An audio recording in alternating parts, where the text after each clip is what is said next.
تو ایک بندے نے پوچھا حضور صلی اللہ علیہ وسلم سے کہ میری بہن منت مانی تھی کہ وہ حج کرے گی، وَأَنَّهَا مَاتَتْ، وہ فوت ہو گئی، فقال النبی صلی اللہ علیہ وسلم لو کانا، حضور صلی اللہ علیہ وسلم نے ارشاد فرمایا کہ لو کان علیہا دین، اگر اس پر قرض ہوتا، تیری بہن پر قرض ہوتا، اور کنتا قاضیہ، اور تو اس کا قرض ادا کر دیتا تو کیا وہ ادا ہو جاتا؟ قال نعم، اس نے کہا ہاں۔ قال فاقضی دین اللہ فہو احق بالقضاء، اگر دنیا کے کسی بندے کا قرض ہوتا تو اس کو ادا کرتا تو ادا ہو جاتا، تو جو اللہ کا قرض ہے اس کو وہ زیادہ حق رکھتا ہے کہ اس کو قضا کیا جائے۔ گویا تیری بہن نے جو منت مانی تھی فوت ہو گئی، حج نہیں کر سکی، اس کی طرف تو حج کر دے گا تو اس سے منت جو ہے وہ اتر جائے گی۔ اللہ اکبر۔ حضرت ابن عباس ہی روایت کرتے ہیں، کہتے ہیں قال رسول اللہ یخلون رجل بامرأة لا یخلون رجل بامرأة ولا تسافرن امرأة الا ومعها محرم، فرمایا نہ کوئی خلوت کرے کوئی بندہ کسی اجنبی عورت کے ساتھ، یعنی خلوت صحیحہ، کہ آج کل تو اللہ کی پناہ ہے اور اس کے نقصانات بھی ہمیں نظر آ رہے ہیں اور دیکھ رہے ہیں۔ اسلام نے، شریعت نے منع کیا ہے کسی غیر مرد کا غیر عورت کے ساتھ کسی ایسے مقام پر اکٹھا ہونا کہ جہاں تیسرا کوئی شخص نہ ہو اور کوئی امر مانے نہ ہو کسی ایسے عمل سے جس اگر وہ کرنا چاہیں دونوں، اس کو کہتے ہیں خلوت صحیحہ، اور یہ حرام ہے، عورت کے لیے بھی حرام ہے، مرد کے لیے بھی حرام ہے۔ اور حضور نے فرمایا کوئی عورت کسی مرد کے ساتھ یا کوئی مرد کسی عورت کے ساتھ خلوت نہ کرے۔ خلوت کا معنی یہ نہیں ہوتا کہ علیحدہ یعنی کچھ کرنے کا ہی نام ہے، بلکہ جو نکاح اور طلاق میں خلوت صحیحہ کا جو تصور ہے کہ اگر رخصتی نہیں ہوئی لڑکی کی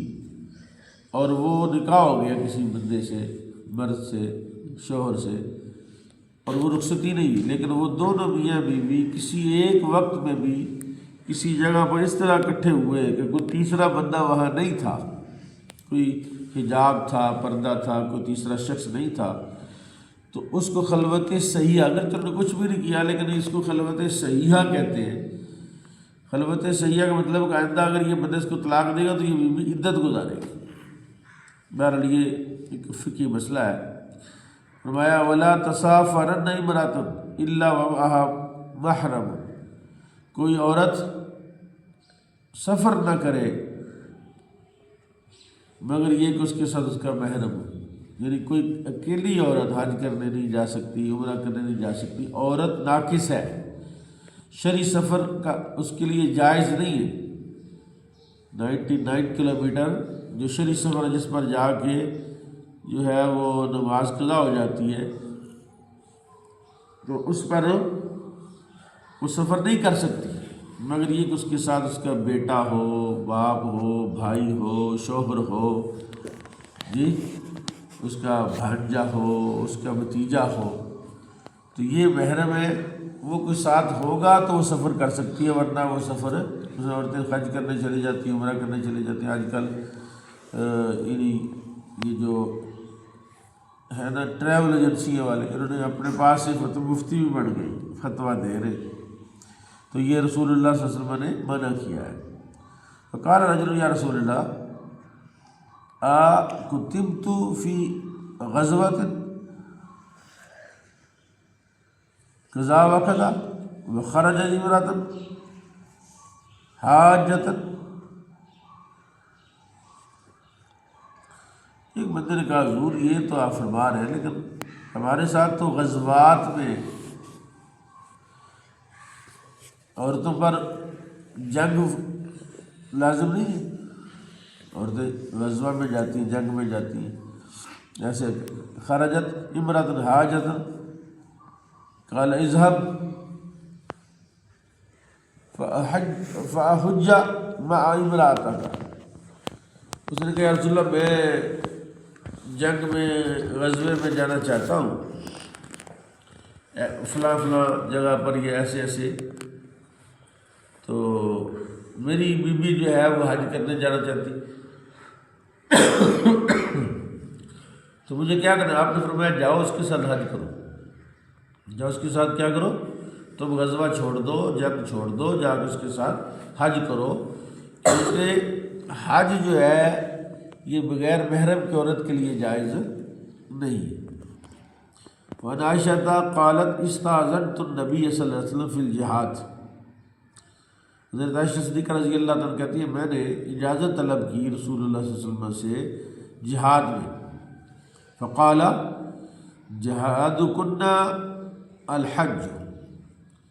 عورتوں کا جہاد حج ہے. عورتوں کا جہاد کیا ہے؟ یعنی ایسا انعام ہے عورتوں کے لیے کہ مردوں کو تو جا کے لڑائی کرنی پڑتی ہے، تو پھر جا کے کہیں جہاد ہوتا ہے، تو ان کے لیے کیا ہے کہ یہ حج بھی کریں، حج کریں گی تو ان کو دو اجر ملیں گے، ایک جہاد کا اجر بھی ملے گا اور ایک حج کا اجر بھی ملے گا. سبحان اللہ. نبی ہریرہ قال قال رسول اللہ تسافر امرأۃ مسیرۃ یوم ولیلۃ الا معها ذو محرم، کوئی عورت ایک رات اور ایک دن کا سفر نہ کرے مگر یہ کہ اس کے ساتھ اس کا محرم ہو. تو ہمارے ہاں تو سفر شرعی جو ہے وہ ہے 99 کلومیٹر. کتنا؟ 99 کلومیٹر، 100 کلومیٹر سفر ہے.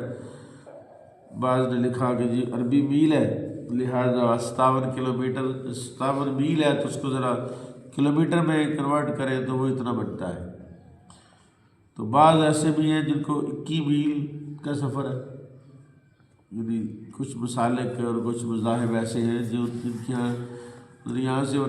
ظفر والے جائیں تو ان کا سفر بن جاتا، تو وہ ان کی بیویاں جو ہے تو وہ ظفر والے تک بھی نہیں جا سکتی. مطلب رسول اللہ نے منع کیا کوئی عورت ایسا سفر نہ کرے ایک دن اور ایک رات کا. یعنی اس زمانے میں ایک دن اور ایک رات کا ذکر اس لیے کیا کہ بھئی پیدل جو ہے ایک دن اور ایک رات کا 3 دن اور 3 راتیں پیدل سفر ہو، یا ایک دن اور ایک رات جو ہے وہ سواری پر، گھوڑے پر، اونٹ پر، گدھے پر، کھچر پر ایک دن اور ایک رات سفر ہو تو اس کو شرعی سفر کہتے ہیں. اور اگر پیدل ہو تو 3 دن اور 3 راتیں بیچ میں مناسب ریسٹ جو ہے نمازوں کے اوقات میں ٹھہرنا، سونا جاگنا سارا ڈال کے، تو اس کو شرعی سفر کہتے ہیں. اس کو انہوں نے میئر کیا کہ بھئی یہ ہے 99 کلومیٹر،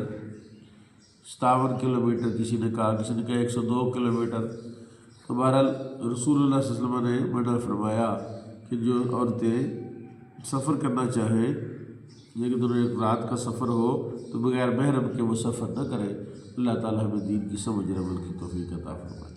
صلاۃ السلام علیکہ یا رسول اللہ و علی آلکہ و اصحابکہ یا